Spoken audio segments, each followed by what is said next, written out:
Having no regrets is all that she really wants. Only getting older, baby. And I've been thinking about you lately. Does it ever drive you crazy? Just how fast the night changes.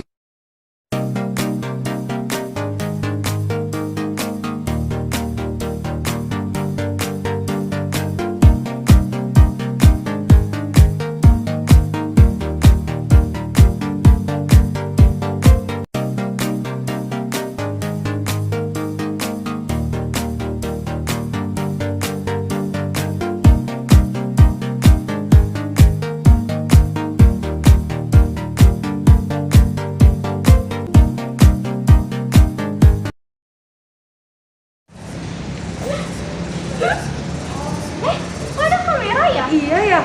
Kamera punya siapa? Coba cek. Mana lagi nge-record lagi? Ih, punya siapa ya? Kok kita Iya nih. sembarangan sih? Enggak, apa? Kita kan sahabat wargi Semea semua. Oh iya. Apa yuk? Yuk. Assalamualaikum wargi Semea. Ya, pada kesempatan kali ini One Production bakal mewawancarai salah satu guru yang mengajar di SMK 1 Bandung loh. Kira-kira dari judul wawancara One Production kali ini ada yang bisa tebak gak siapa haya gurunya? Daripada wargi semua penasaran, ikutin kita terus yuk. Ikutin terus ya, jangan sampai ketinggalan. Assalamualaikum Pak. Salam. Gimana nih kabar Bapak? Alhamdulillah sehat. Pak, kami izin mengambil waktunya sebentar. Boleh. Mau wawancarai Silakan. Bapak. Silakan. Langsung aja ke pertanyaan yang pertama. Gimana sih pandangan Bapak tentang pendidikan? Pandangan Bapak terhadap pendidikan adalah itu suatu investasi ya. Semua orang perlu pendidikan karena tanpa pendidikan negara kita akan tertinggal jauh. Pendidikan itu harus dimulai dari usia emas. Usia emas itu dari 0 sampai 6 tahun. Itulah masa-masa yang penting untuk pendidikan yang nantinya akan diteruskan ke jenjang SMP, SMA sampai perguruan tinggi. Untuk pertanyaan kedua, bagaimana minat dan respon siswa terhadap pembelajaran matematika, Pak? Nah, kalau ditanya minat terhadap matematika ini suatu masalah besar yang merupakan sebuah isu yang dari dulu sampai sekarang itu menjadi sesuatu yang di anak itu menakutkan, gitu ya. Karena tidak semua siswa itu menyenangi terhadap matematika, hanya beberapa orang saja. Padahal matematika itu adalah ilmu pasti. Jadi kalau kita sudah tahu kuncinya ya untuk menyelesaikan matematika, itu akan menjadi sesuatu yang sangat menyenangkan. Dan kita bisa menjawab apa saja tantangan, karena dengan menyenangi matematika itu, belajar matematika itu, logika kita akan jalan gitu ya. Biasanya ketika orang yang pintar matematika itu dihadapkan kepada suatu masalah, dia akan menemukan solusinya gitu ya, karena logikanya main gitu. Kalau begini masalahnya harus seperti ini gitu.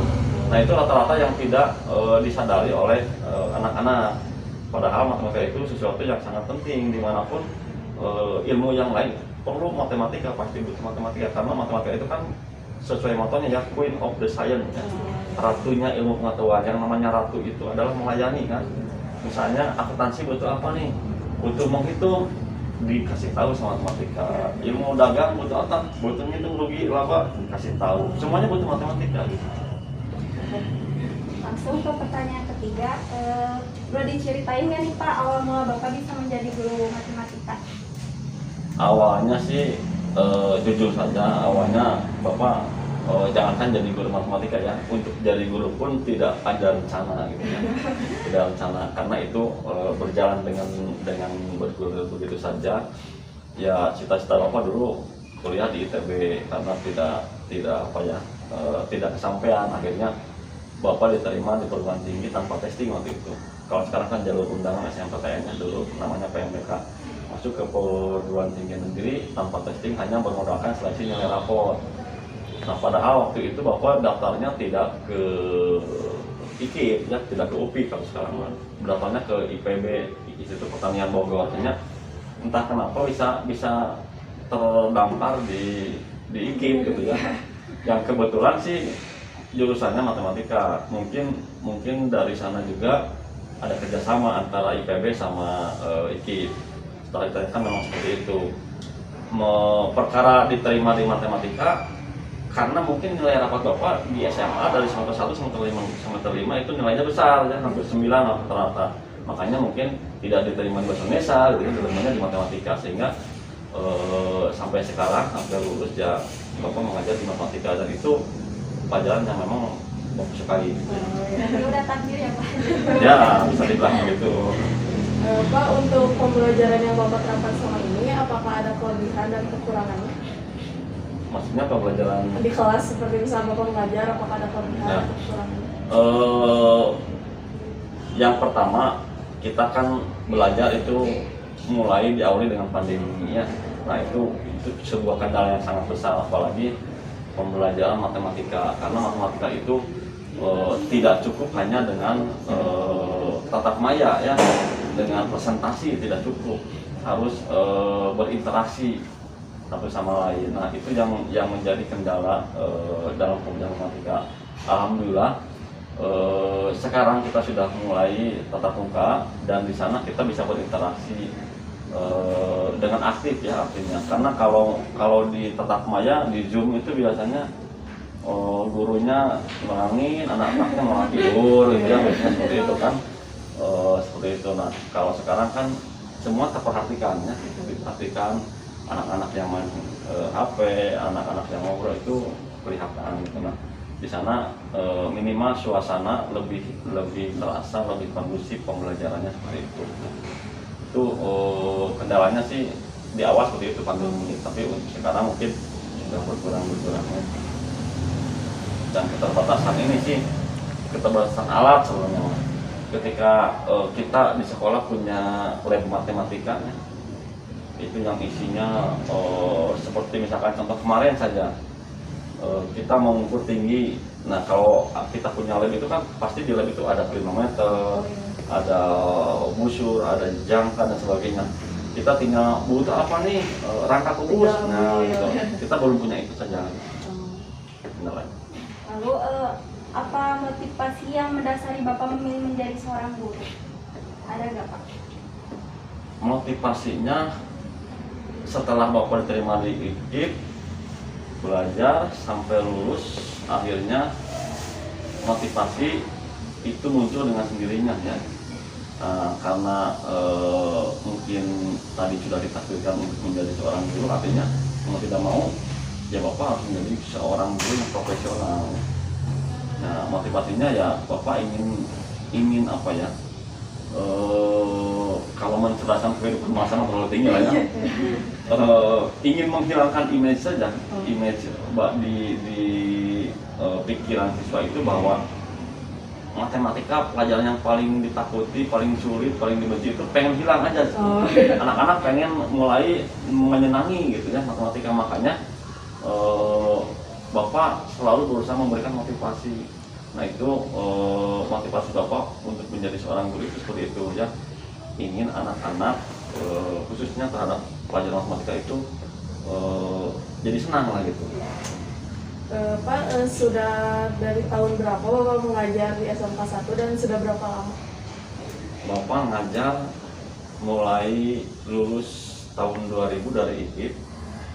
Terus Bapak menjadi guru honorer di SMK Pasundan 1 Kota Bandung, yang di Balong Gede ya, dekat warung nasi Ibu Imas. Nah situ sampai 2003 Bapak tes jadi guru bantu. Waktu itu ada guru bantu, diterima jadi guru bantu, masih ditempatkan di sana sampai tahun 2005. Nah, 2005 Bapak tes CPNS, akhirnya diterima menjadi pegawai negeri dan ditempatkan di SMK 1. Jadi di sini dari mulai tugas itu 2006 ya, 2006 sampai sekarang. Yang di Pasundan itu Bapak mulai lepas itu 2017. Jadi selama Bapak sudah ngajar PNS di sini, bapak masih mendua gitu ya. Oh, jadi 2 sekolah. Jadi boleh kan kalau pekerjaannya, kalau istri jangan mendua ya. Kalau pekerjaan boleh. Nah, jadi di sini 3 hari, udah di sana 2 hari seperti itu. Karena waktu itu bapak masih di awal-awal kan belum punya tanggung jawab ya.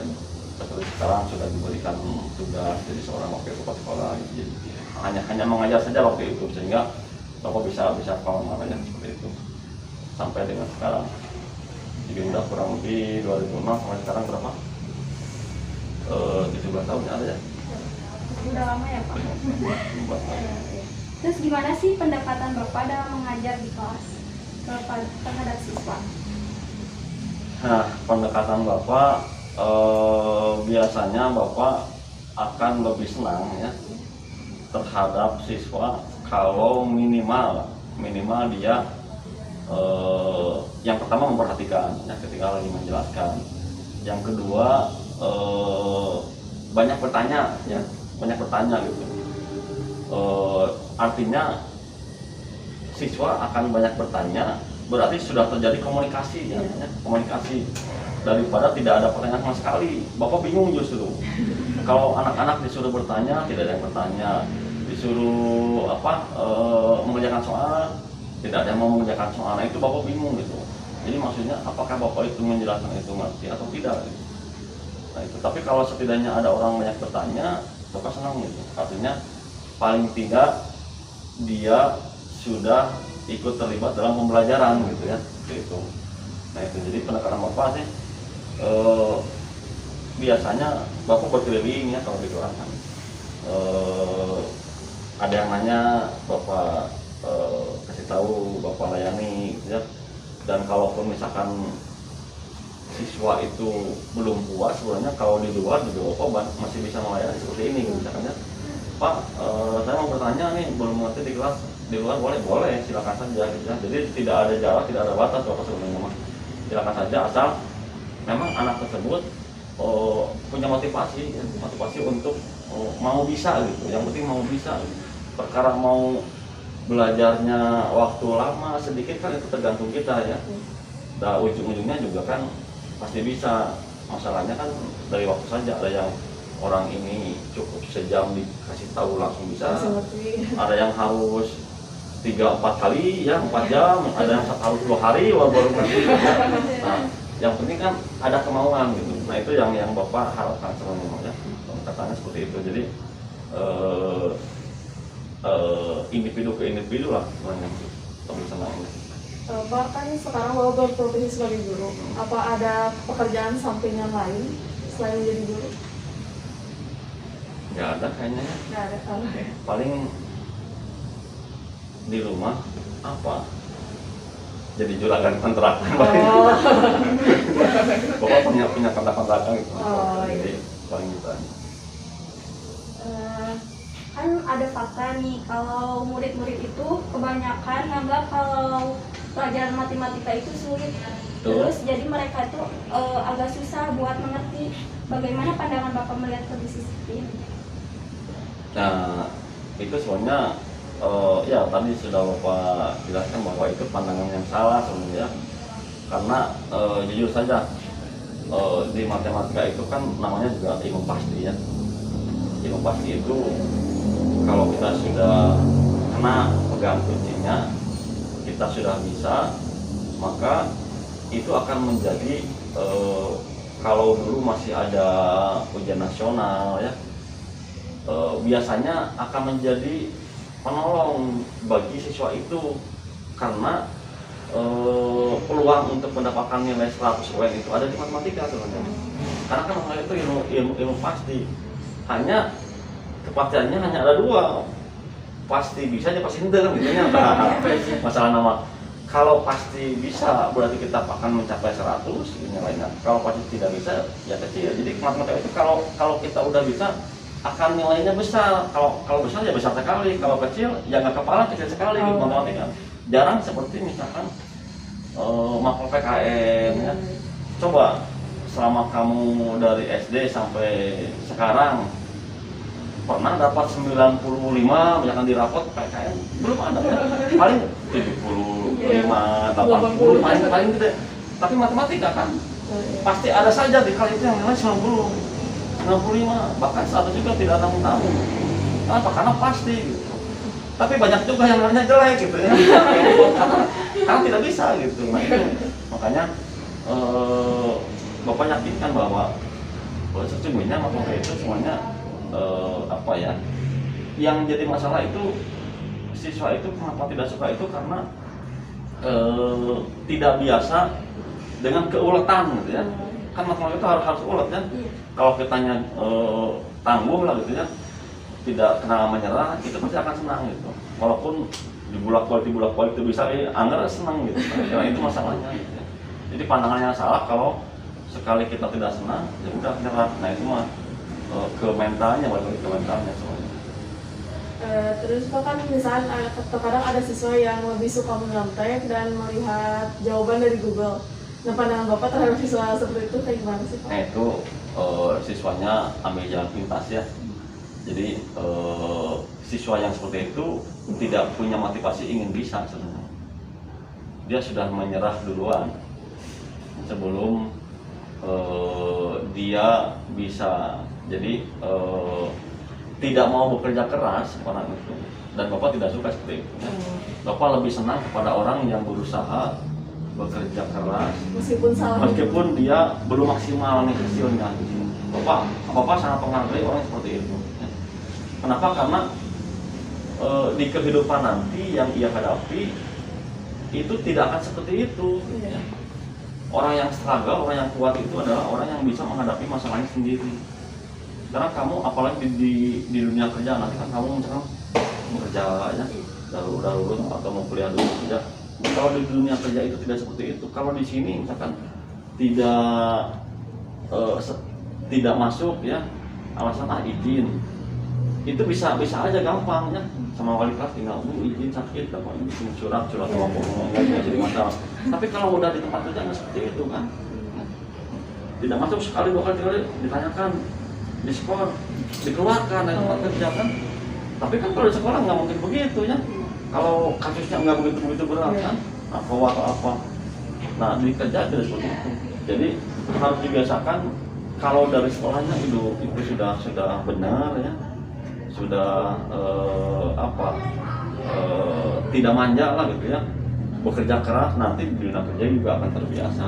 Nah itu orang yang seperti itu yang Bapak sangat menghargai. Lalu metode apa sih yang Bapak gunakan dalam mengajar? Terus apakah metodenya udah baik banget? Kalau metode itu pasti akan berubah-ubah ya, tergantung dari siswa yang dihadapi ya. Kadang-kadang kalau siswanya seperti siswa model A, metodenya harus begini ya. Siswa B harus begini.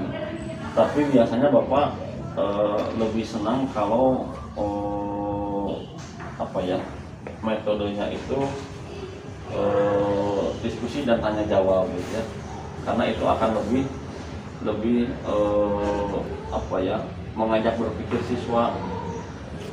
Tapi kalau misalkan siswanya audiennya terbatas ya, agak di bawah lah, dengan metode problem solving juga kalau matematika itu akan bermasalah juga, karena wah ini Bapak punya masalah, harus bagaimanakah? Kalau nggak harulang pasti gitu ya, karena jadi tergantung audiennya juga gitu ya. Jadi sesuatu model itu bisa disebut baik, belum tentu baik bagi yang siswa yang lain gitu. Jadi tergantung menyesuaikan. Kalau misalkan ada siswa yang tidak mengerjakan tugas karena tidak mengerti, apa yang akan Bapak lakukan terhadap siswa itu?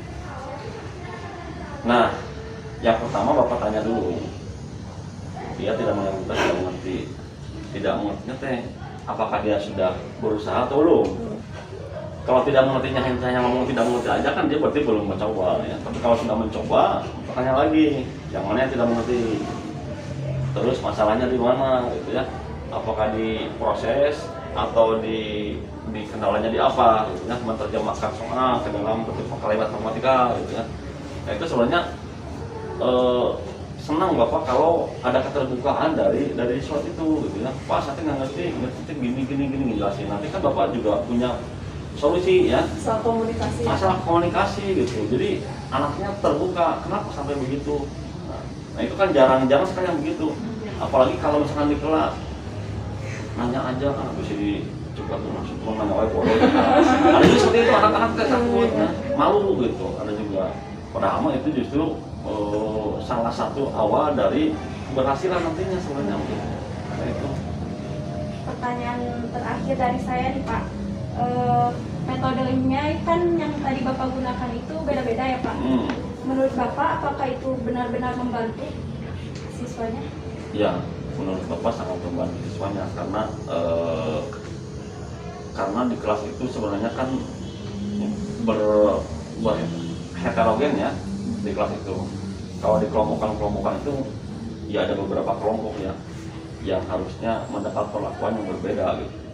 Karena Bapak tidak bisa sebenarnya menyamakan satu metode terhadap semua orang di kelas gitu. Karena kalau dipaksakan juga penangkapannya nanti tidak akan sama ya. Hanya kendalanya kalau belajar di kelas itu kan waktu ya. Waktu kalau misalkan di kelompok-kelompok kayak gini Bapak nerangin dulu ke sini gini ngesbel nah tapi kalau misalkan belajarnya kayak di luar di alamnya kayak les kayak gitu kan informal lah. Nah itu Bapak bisa karena senang gitu ya. Ini harus begini. Nah, karena kalau di kelas itu kan terbatas. Nah itu sebenarnya kendalanya pembelajaran di sekolah seperti itu. Berbeda dengan pembelajaran kalau informal di sekolah di luar lah ya, sekolah alam misalnya. Pertanyaan terakhir, apa harapan Bapak untuk siswa-siswi mengenai pelajaran matematika untuk ke depannya? Harapannya meskipun Bapak ya harapan yang sangat tinggi mah semua siswa bisa apa ya menyukai matematika ya. Nah cuman kan itu hal yang sangat ideal ya yang diinginkan, tapi kan tidak harus seperti itu. Minimal gini Bapak, karena Bapak sadar ya semua orang itu punya potensi masing-masing. Bapak sadar sekali si A senangnya melukis, si B ini senangnya bikin puisi saja, si C senang nyanyi gitu ya. Itu Bapak sadar ya. Artinya Bapak tidak bisa memaksakan, tidak meminta coklat itu pintar matematika kalau tidak bisa. Hanya minimal anak senang aja matematika. Ya, semua anak senang matematika, semua anak antusias ketika pembelajaran matematika. Tidak ada yang bercanda, tidak ada yang main. Itu saja Bapak sudah senang. Ya. Itu harapan Bapak. Ya kedepannya syukur-syukur ya semuanya pintar matematika. Pak, kayaknya cukup sekian pertanyaan dari kami. Terima kasih sudah meluangkan waktunya, Pak. Ya. Selamat siang, Pak. Ya. Aduh, gak kerasa ya kita udah berada di akhir dari sesi wawancara ini, mengulik tuntas sosok bapak matematika kita. Siapa lagi guys kalau bukan Pak Hari? Wah, beliau ini benar-benar luar biasa ya guys. Bisa menjadi contoh dan tauladan yang baik untuk para murid-muridnya di SMK Negeri 1 Bandung. Tak lupa kita ucapkan terima kasih karena beliau sudah bersedia meluangkan waktunya yang berharga untuk mengikuti sesi wawancara bersama kita. Dan tak lupa kita ucapkan terima kasih untuk para tim One Production karena tanpa kerja keras tim One, video wawancara ini tidak akan pernah ada. Mungkin itu saja yang dapat kita sampaikan untuk menutup perjumpaan kita kali ini. Wassalamualaikum warahmatullahi wabarakatuh.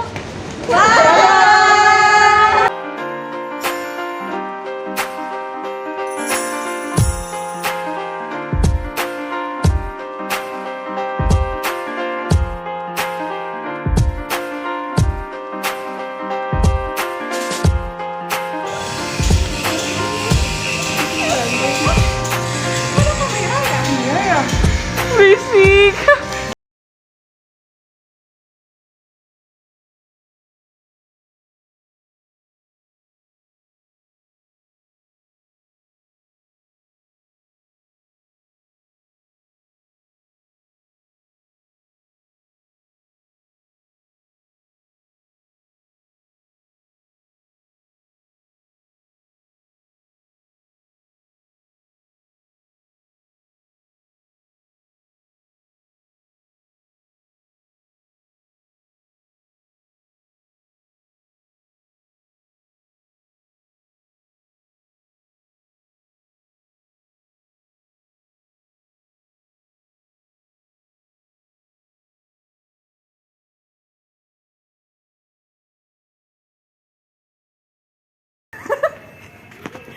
Hai guys.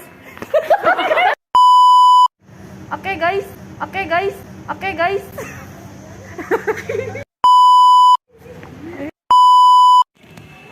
Nah, set. Halo guys.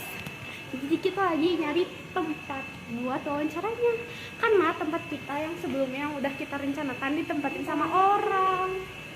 Yap, bener guys. Jadi begitu. lagi nyari tempat. Capek banget loh.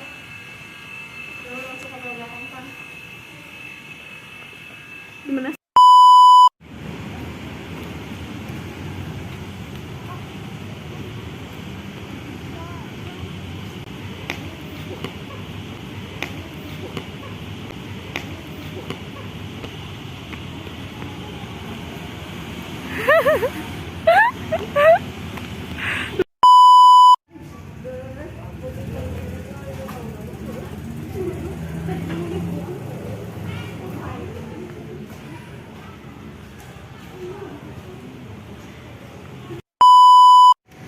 Oke guys, sekarang udah sore tapi kita dan sekarang kita mau nyari tempat. Ini kita lagi di lapang bersama Vanessa, Nabil, dan ini si malu-malu. Udah. Oke guys, jadi setelah kita berkeliling beberapa kali, akhirnya kita diizinin buat pakai tempat ini. Ini tempatnya. Ini tempatnya guys. Enakin banget kan? Gila sih. Tapi kita nanti wawancaranya di sini.